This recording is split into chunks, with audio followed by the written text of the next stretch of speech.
Hi there, it's Dr. JOYLYN Sparkles and welcome to your Power Hour. This is your time to put what's on your mind on my mind, and we'll put our heads and hearts together and we will come up with a way to go from stuck to happy as fuck in a short amount of time as possible. Why? Because I want to go fast, okay? If you're like me, we've been dealing with this shit for long enough. Time to pass go and collect my $200, okay? Like, I'm just tired of the back and forth and the start and stop and all of that. And it's interesting because in some ways that's exactly how life moves. And there's some way that we cannot totally get out of that. So what it is just continual improvement to smoothing out the bumps, to having the highs and lows be not quite so far apart, raising the bottom so that when it is a low point, it's not the same low point that you've been struggling with the whole time, and that it's spiral instead of straight circular, okay? Not the merry-go-round of death, the spinny beach ball of death. Like if you have Apple products, that's what happens when you know something's not functioning, it just spins around in a circle. Spirals are different because it'll have a similar resonance, but it'll be a different level. Something, just fell. So it's interesting, and today I've had a difficult time collecting my thoughts for this, as far as so much information coming from so many different places, people, and so pulling it all together. And then there's me. Hi, I'm JOYLYN, and I'm a human being, and I like to pretend that I'm a robot sometimes and that I can have everything figured out and I will know exactly what to do with every piece of information that comes my way and know exactly where to place it, what it's good for, what the meaning is, and somehow have bypassed hindsight. Okay, look at me. There's me doing my bot thing, and look, I'm malfunctioning. Because this morning, this human being was confronted with some old shit that's been coming up, of course, as we know. When it's coming up to heal. It's an invitation for self-love. And we're in, still, until through today, the self-love experiment and finding different ways to love ourselves. And in this, it's been where it was the stall pattern. Things went like they were going along on greased wheels. And then all of a sudden it comes to a halt and things fall apart. And having had this happen so many times before, I wasn't really surprised or shocked at this. And at the same time, I still went into reaction. I was pissed off about it. And when I go into reaction, that is the boundaries issue. That is the slippery slope.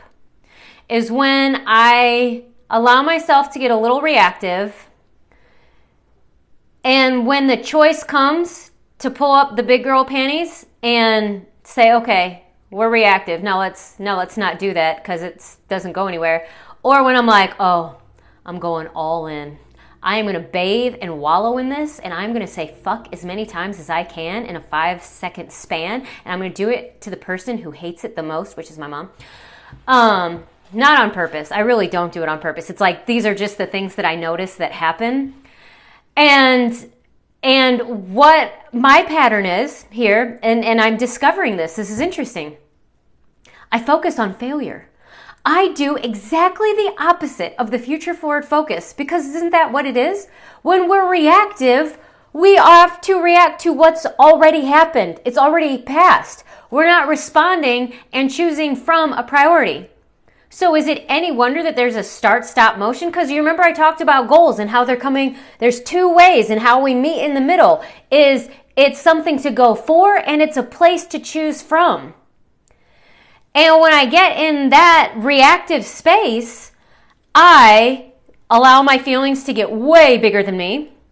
Instead of, here's where, and this is funny because any tool can be used for getting yourself out of a situation and contributing to greater, or it can be misused and misapplied and used as an instrument to beat the shit out of yourself with, okay?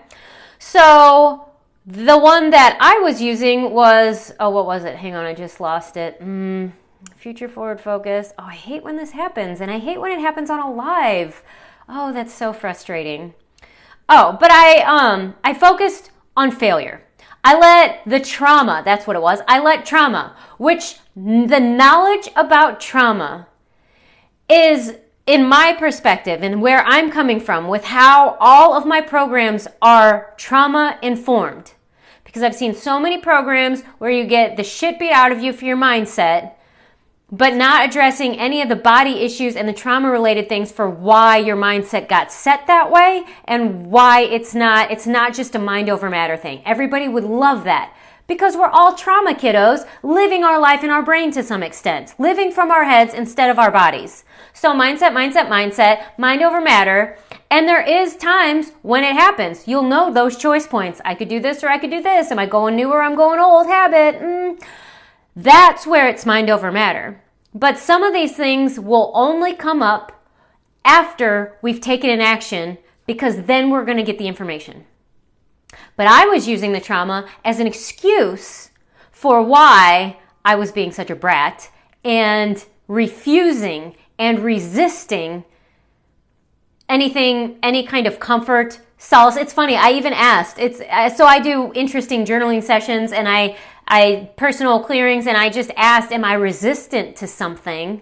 Because I now know this is the thing about loving yourself, facing things, embracing things. Having, like, self-love is a willingness to be honest about what's going on. And when you do that, you get so much more information so that I know when I'm being an asshole. That doesn't mean I necessarily stop right away, and then I can really go off the rails that way and create a lot of collateral damage, which is annoying. And you think by now I would have it all buttoned up, but just a whole lot better to where I catch it so much faster. The collateral damage is so much less. Like I said, I'm going to be doing this until the day I cross over to the other plane because perfect isn't really going to happen here. It's just continual improvement. And so with this, I was excusing myself and holding on to the past and basically going completely against my own personal tenets of coaching, which is no one else needs to change in order for you to be happy. And I kind of had this dynamic set up of I can't change if she can't change us. And who the she is my mom. Because so much of childhood, and there's a really interesting, odd, unique, you pick the descriptor, family situation going on here that we're all sort of involved in, working through, wanting the best, seeing old dynamics surface, and seeing how she is so resistant to change. And she just wants to be like, I'm old and set in my ways. And that's just supposed to cover her, and I get infuriated by that. And then seeing how much of what all of her daughters have had bits and pieces of this is what we're expressing and this is what you're judging. Where the hell did we get that from? You think we just pulled that out of a hat? That's what we saw growing up. But the thing is, that information is supposed to excuse me from blaming myself and holding myself in that position. To just be like, oh, it's no wonder I'm like this. This is what I was around. Okay, moving on. What would I like better? That's the future forward focus. Okay, I see where I got that, so I don't have to wonder about it anymore. And why? Why? Modeling trauma. Okay, there. Gone, done. Why did they do it? Modeling trauma. Okay, they're off the hook. Like, let's just get out of the blame game. So the blame isn't as big of a piece as it used to be. But it's what is the future forward is to always know, well, how do I want to be? How do I want to show up? What do I want my future to look like? Because it's not this. And I can stop, the thing about trauma piece is to get us overthinkers out of our addiction to understanding, which is what a lot of conventional treatment is going to do, is just get us into a swirly, twirly, very attractive, maybe candy-coated or gummy-filled narrative, but it doesn't actually change anything until we just say, well, yeah, I don't like it, so I'm going to change it. It's that simple. But I was, instead of being like, well, I don't like that, I'm going to change it, I'm like, you do this, and you do this, and you do this. And I wanted her to admit it. I do want an apology for some things, because some things she did were actually just outright unkind. I will not hold my breath. I'll look like a Smurf. Okay. But I had this underlying dynamic. I'll go if you go. You're the mom, you should go first. These are the subconscious things, you know? And so we had a call this morning. She called me and she wanted to, again, highlight what I'm not doing well. Because here's one of the family dynamics that I've seen surface over the last weekend where it was really just super, super crystal clear. Our family knows how to critique and critically evaluate each other and somehow call that concern and caring. But there's not really a lot of space or trust that, hey, it's going to be okay. You've got a good head on your shoulders. You're going to figure this out. Like, people will say that, but then they actually still talk about you behind your back and worry about you and have discussions about that's not how it should be. I knew it. They're laying in the bed that they made, which is somewhat true because we all have that, but in a way that's not always super kind. And also just seemingly, and the big piece here, and this is the piece that is not necessarily for everyone, but there might be a slice of this that is for everyone can find it. What she told me this morning, because where we argue is because she keeps giving me advice that doesn't fit and then telling me I'm resistant. And I've had business coaches do this. And it is frustrating because I can be a resistant cow and moo. I will not move. I'm going to stay with my piggy little friends and we're going to wallow in our shit for a while, and don't you even think I'm going to go anywhere. I don't know how cows, even dogs, and small children have the ability to become dead weight and not move, okay? And I can definitely do that. So I do understand where people are like, you're just being resistant, because I've expressed that many times before. And then there are some times where I'm aware that I can do that, but I'm also just like, that doesn't fit. It doesn't fit me. And what she told me was, because she keeps with career, I'm doing something that she doesn't really understand. And a lot of people don't understand. Sometimes I don't even understand. It's, when you're creative and you have an idea that you want to bring to the world, but people haven't exactly seen it before, it's like an uphill battle all the time. And then in my mind, the people who are supposed to get you, yeah, you can hear supposed, should, ought to, yeah, lots of judgment there. The people who should get you are your family, okay? So that's why I get pissed as hell at them for not being who I need them to be, to understand me, to support me in a way that's going to work for me, when quite honestly, the only person that can do that is me. Because I'm the only one that can envision. I was given this desire. I was given this vision. So it's up to me to create it. And what she said though was, I just wish you'd do something. If you would just fit a little bit better, it'd be easier for you. And I was like, holy hell, are you fucking kidding me? Yeah, here comes I'm really having the conversation with her over again. I was like, I wasn't born to fit in. I was born to stand out.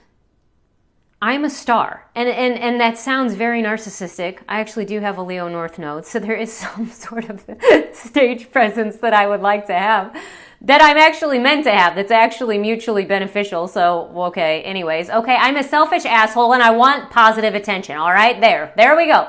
But I'm also built differently to where I was never meant to fit in. And every time I try to fit into someone else's mold, it hurts. And then if I have had a mother who's been trying to get me to fit because she thinks that's what's going to make my life easier, think of how much pain that's been for decades.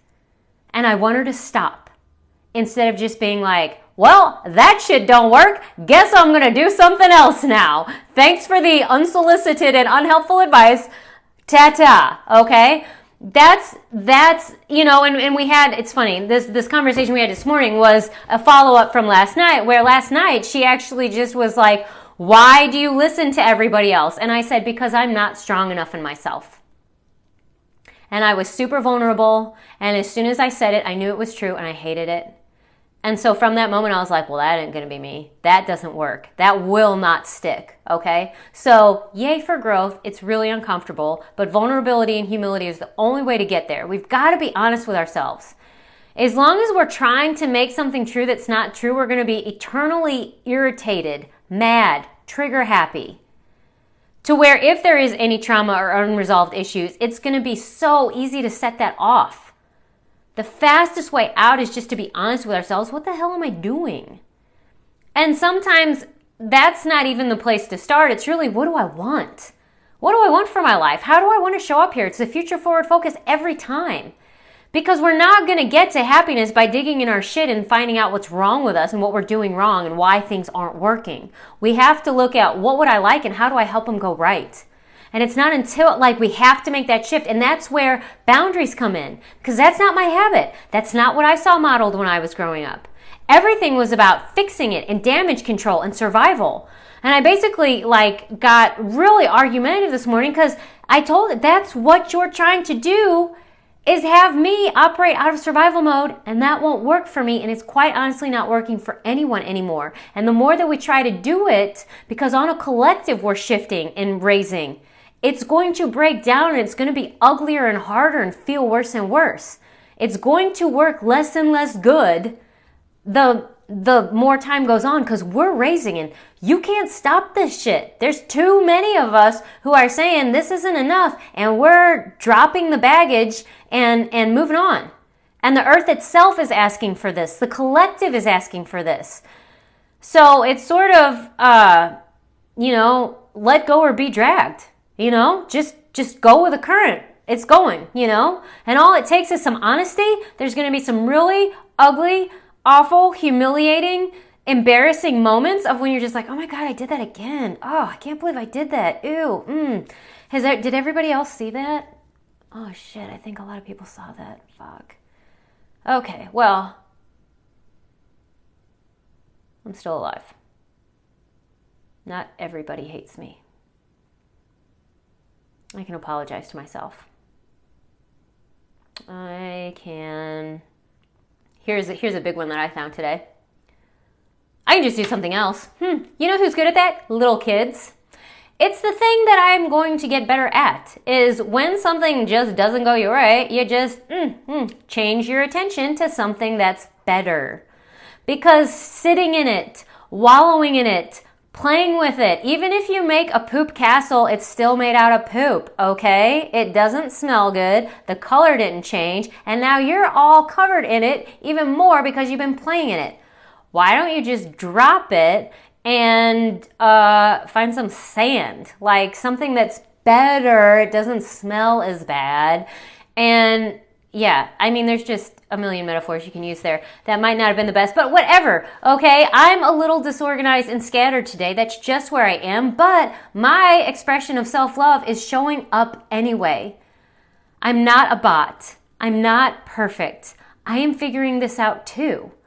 I just have in my resume there about 10,000 to 10 million more attempts and failures than a lot of people have. That's why I can recognize this stuff so fast, get out of it so fast, and actually be somebody who says, hey, I can see where you're stuck. I've done this. And what I can do is offer a space of no judgment because I've done that. So why would I judge you? I totally did that. I went out with the same guy 5 times in 2.5 years. It ended in flames. It was horrible every time. So, these addictive habit patterns, and disappointment. I have a total addiction to disappointment. Why? 2 reasons. One of them, my family dynamics. This is what we do. There's an air of superiority to be disappointed or disgusted with someone else. Check that shit out, okay? It's also a female pattern to actually critique. It's what started off as love, as wanting to improve, but has now been kind of convoluted, diluted, mixed and stirred with some other crappity crap. And it really is actually just criticism and not nice anymore, especially when it's not asked for. And let's be more honest about our conversations. Are we just pointing at what people are doing wrong or where they can improve? Because here's the thing about my mother. She will point those out. but then doesn't offer any solution. And I was in a backpacking class, my first year of medical school. Yes, medical school. It was an elective. Glad I did it though. It was amazing. And yeah, there's medicine there. But he said, you can't complain. That was rule number 1. There's no complaining. If you have a complaint, it must be followed up with a suggestion for a solution. Otherwise, you keep it to yourself. And how much of us could benefit that even in our own lives? Instead of being, I wish it was different, I did this again, oh my God, I did it again, and reacting to ourselves, that we say, oh, good, don't like this at all. Don't like it, feeling it, it's a knot in my belly, it's a rock in my throat, it's just a clenched butthole, eyebrows pulled together, I am just uncomfortable or pissed or whatever. Okay, that's there. Let yourself feel it. Let yourself feel it, for sure. Don't pretend it's not there. But don't stay there. Because you already know it doesn't feel good. Your body is already informing you this is not for you. When it's for you, it's going to feel good. It's going to feel better. There's going to be a lightness. There's going to be a sense of hope, breath, inspiration. It's breath. So let's see. I did write some ideas down. I don't think I've stuck to this at all. But when we're talking about all of these things, old patterns, self-love includes boundaries. But where we've done boundaries wrong is thinking there's a line I've drawn in the sand and don't cross that. No, I'm watching you. Oh, I see you getting close. It's my boundary. I told you about my boundary. Remember, I told you about my boundary. Do you remember? I told you. And I see you creep it up. Now your toes on it. Now your toes on the line. I see it. And your life is entirely about looking outside of you to see if somebody is crossing your boundary. Instead of it being, it's a measure of integrity is what the boundary is. It's actually a preservative for the integrity of your vessel, body, and heart. Of your ability to hold your spirit, to hold your essence. And you will know, when the more that we filter out and we get clearer on ourselves, the more we're going to be aware our bodies are actually indicating this doesn't feel good. And when we get angry, there's a boundary issue. But instead of just being like, who's crossed my boundary? Know that probably at least 9 times out of 10, it was me. I crossed the boundary. I lied to myself. I said sorry and didn't actually even make an attempt to change. I said sorry and did the same thing again, so my behavior didn't actually back up my sorry. I'm the one that allowed my insecurities. Sure, the insecurities were probably trauma pattern or learned, imprinted from childhood. That's probably how they got there. But it's me that just keeps excusing them and not doing anything about it. It's me that's getting mad at everybody else for hurting me. It's me saying yes when I mean no, or no when I actually want to say yes because I'm scared. These are the boundary issues, and a lot of times the anger that we have is when our own soul, our body, it's like saying, I don't like this. Do something else. Anger is an activator. But it does seem weird to where we want to set the world on fire and burn everybody else. But really, it's to light fire to these limiting beliefs. To the, sometimes we gotta, our heart's actually asking to be ignited. We gotta let that fire hit our hearts so we actually can feel warm again. Instead of being cold and closed off to ourselves and other people. To let it go from our heart then up to our throat so we actually say something. Because we want to say something.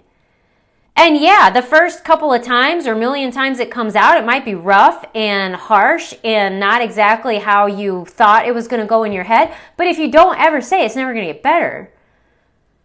That's the thing that is missing in the mindset is we can't think our way out of things. We actually have to make a move. We actually have to take action. But how that can be facilitated and easier is, but instead of thinking about it and putting it into the frontal lobe and between the ears and doing that, we can connect with our solar plexus to see this is our relationship with ourselves and other people. Okay, how are we relating? All right, we safe? All right. Put it up to the heart. That's going to be like, is it informed by love? Am I behaving from love? That's what the self-love experiment is all about, is learning that any behavior can be done with an attitude of love. I'm doing this for love, from love, to create love, or I'm doing this because I think I should, and it's kind of an empty gesture. So our heart's going to let us know. Our heart also holds the desires. What is it we want? You know, people will talk about a carrot dangling on a string. We did that. We tied the carrot to the string because we knew that that's the carrot that would actually perpetually move us forward because it's something we actually want so dear. Then, okay, and I'll get back to that metaphor. Move it up to our throat. This is where you express. Whether it's written, you know, verbal or artistic or something, but it's the energy here that's going to let us actually be who we are. And then here in our third eye is the pineal gland and the crown chakra, and all of these like are lining up to where what we can do with question and with our conscious brain is direct our consciousness to ask for inspiration, imagination, that childlike, not childish, but childlike quality. It's a gift. Because do you know what little kids have that we've forgotten? They're still connected to spirit. Because it wasn't so long before they were connected totally, because they just came from that realm. So they still have imaginative capacities to where that's where there's magic is totally a legitimate possibility here. Yeah, magic. Duh. The Kool-Aid Man is going to bust through a wall. Totally possible. Yeah, duh. He can't fit through a door. I kept wondering why he broke through the walls. And then I was like, oh yeah, he's too big to fit in the door. Okay, makes sense. All right, so, okay, there was an aha. See, Spirit answers all sorts of questions. But we lose that with getting, you know, more years under our belt, coming into this third dimensional reality. The agreement is to forget who we were so we can remember, you know, that it's not just the carrot on the string. We're the ones that are holding the stick. Like, hey, that's fun. What? Mind bender. But you ask these things to spirit when you're in a jam and you want to change, but you don't know how. You say, hey, how can I be more willing? Spirit, help me be more willing to change. Help me be more willing to open up. Help me be willing to admit my resistance and release it. Help me, you know, like we ask for the things that we know that we need, but we don't know how to get them. Instead of demanding them from the other people in our life. I'll do it if you do it. Because if you ask Spirit, because what we're all up against right now is we're actually learning how to be the parent that we didn't have in childhood. And the thing that we want the most, that heart desire, the reason it's dangling on a carrot is because it's something that said, I want to know that part of me. I want to create, and it's not only remembering. The remembering is going to be, remember, I'm divinity, I'm infinite, nothing's impossible, I'm holding the stick too. So I'm totally like, okay, this is all a contained system because I'm all within source. Okay, that's the remembering part. But there's the creative part of, I've never been or expressed this before and I want to see me do it. And so, but we're a lot of times asking for things that we didn't see done. For me, you know, according this morning, my mom's just let it go, just let it go, just let it go. And I said, okay, great. Who's doing that so I can see a model of that? Because she sweeps things under the carpet and just pretends they're fine. And I've known that. I think our whole, I think a lot of people have seen that, you know, like, I don't know if she knows, but, she sweeps it under the carpet. My dad just gets pissed, and they both are holding grudges against one story I know in particular for 8 years, okay? So is it any wonder that I have a little bit difficulty in letting go? And then you need to stop focusing on your failures. Hey, yeah, I bet that's a great idea. I have no doubt that that would make me feel better, but show me who's doing that so I can see what that actually looks like, because all you keep telling me is what I need to do because I'm not doing it right now. So how do I not focus on my failures when any given time is telling me, here's what you're not doing that you should be doing? But they're not telling me, how does that actually look? That's part of what the happiness clinic is I'm doing this. I'm going to create a model. I'm going to be a model, because a lot of us didn't have it. There was no handbook for how to actually use our bodies for play. The future forward focus is something that once you actually think of it, you're like, yeah, that actually makes more sense, and I bet it actually just feels better. But how do you actually do that? And so I've actually created programs to do it. Now, just like anybody else, sometimes when you're about ready to hit the next level, somehow you just become dumb and forget you had all the tools, get really resistant and be like, no, I'm not going to do that. I can't have that. All the past really rules. The past rules, I can't have it because I've never had it before. If I would have had it before, like I need the proof that I could have had it to show that I can have it now. It's bizarro, but that's what our mind's doing, because that's when we go into the subconscious that has no creative capacity. We've got to go future forward to get to that imagination, to keep linking up with that. And the more that we do that and make that vision stronger and those feelings stronger, that's when the subconscious, we know that it can't tell the difference between real and imagined. It's responding to it now. To where then, as it starts actually unfolding in our life, it won't light a match and set it all on fire because it's so freaking scary. It's going to be like, oh, I know this. I've already been here. We already did this because we did it in our imagination. So self-love is about holding the future forward focus, creating that priority and choosing from there. And I like how this one text said it, regardless of what my external circumstances are telling me. Because you and only you have the vision for what it is you want, and other people aren't going to be able to see it until you bring it into reality. In order to do that and to fulfill your heart's desire for this thing, you're going to have to cultivate, develop, create, be and express a way of being that you've never done before. The past isn't going to bring it in. And the more that we try to do that, if you're a creative being, just doing all the same old things, it's not going to create anything new. And that's okay, because, and here, let me just give this, it's not necessarily meant for every single area of your life. There are going to be things where you just excel at being a maintainer and a stabilizer. And that's a gift. But there is somewhere in your being that you want to see something from you. You want to know a piece of you that you haven't known. And it's going to touch on all the insecurities and all your past and all the little things that say you can't, you can't, you can't. Here's why.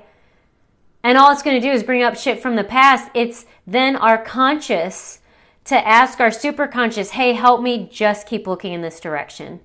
Because I know that's where it is. And it's not a torture device of I'm always going to be reaching for the carrot and never get it. It's going to be at some point the light bulb is going to flash and be like, oh, I'm holding the carrot. Because it isn't about anything outside of me. It's I am that person. I can have it. I learned how to use my imagination. Look at everything actually is different. I actually am doing it. I just only saw one slice of the finished product and thought until that was there, nothing else was happening. Oh my God, I've been lying to myself the whole time and getting mad at everybody, including myself and everyone else, that it wasn't happening. That's the boundary issue. That's the lie we've been telling ourselves. Continual improvement. And it just goes up and up. And sometimes the stability comes from movement, like on a bike. So we can't just sit down and think that things are going to change, and we're not going to feel stable until we're actually moving. And then there's sometimes where, just like on any bike ride, you need to take a break and stop and look at your surroundings and be like, oh yeah, they actually are different. Because the whole time I was moving, they looked a little bit blurry and out of focus, so it kind of all starts to look the same. And we get into regions, where everything looks like a desert or a pine forest or something, but then you look and you're like, oh, that is different from where I started. Acknowledgement is also very important. Do not exclude acknowledgement from your self-love. I'm going to write that down because I need that since I focus on failure. Include encouragement and acknowledgement. All right. As usual, I ended with a new piece of information, which is an absolute no-no for any public speaking, but we're already at 1, 2, 3, 4. That's 12:34 for those of a specific time, and now I have called it out so everyone knows we are moving up. 1, 2, 3, 4. It's going up from here. That is what self-love can do for you. Experiment in your own life. How is this an invitation to love me more? What love can I deliver or express for myself that I've never thought possible? If I'm really angry, pissed, and stuck, what have I told myself is impossible or unreachable that actually isn't? And am I resisting something here? Because it might just be that you are so close to a breakthrough and it's just scary because you've never actually been that person before. So ask your superconscious, your soul, your angels, your higher powers, whoever is on your spirit team, hey, help me get over this. Help me be willing to have something else and express something else, okay? That is the self-love experiment finale, a mumble jumble that you should probably watch 18 times. Yes, JOYLYN, you watch this 18 times and get different pieces of this so that we can be and bring more self-love into our lives, into the planet, become models for other people who are struggling and looking for someone. You know, like Mr. Rogers said, look for the helpers. Be the person who is helping by helping yourself, loving yourself. It's an absolute essential skill right now. And it's something that we can develop and practice. And if you would like more attention with this, today is the last day to get into Love Yourselves for this quarter. It'll open again for next quarter, but that'll be in a couple of weeks. I don't know, April, whenever. Closer than I thought. But get in today. Get coaching. It's the fastest way. Get an objective so you're not relying on people who are too close to the situation, who are resonating too close with the past and aren't necessarily able to see what you see and can't hold the vision for you because they can't see it yet. Have somebody who's been in your spot, in your shoes, to say, okay, you're so close. How many times I've given up early because if I would have just known how close I was to a breakthrough, to where it felt like many, many steps back, but it was really just, but I did, when you lose momentum, you got to pick it up again. It's annoying. Okay, we're all about fast here at the Happiness Clinic because that's just how I like to go. Anyways, Love Yourselves is open today. Get in. Love yourself no matter what. It's more fun. And it's going to get you something different than you've already had that you already know. Either, hey, that was great. I want more of that and in a bigger way. Or, no, I definitely don't like that. I want something different. Self-love is the way that's going to help get you there the fastest. All right. I love you. That's your Power Hour. And I will see you again next week. Until then, much, much love. Mwah.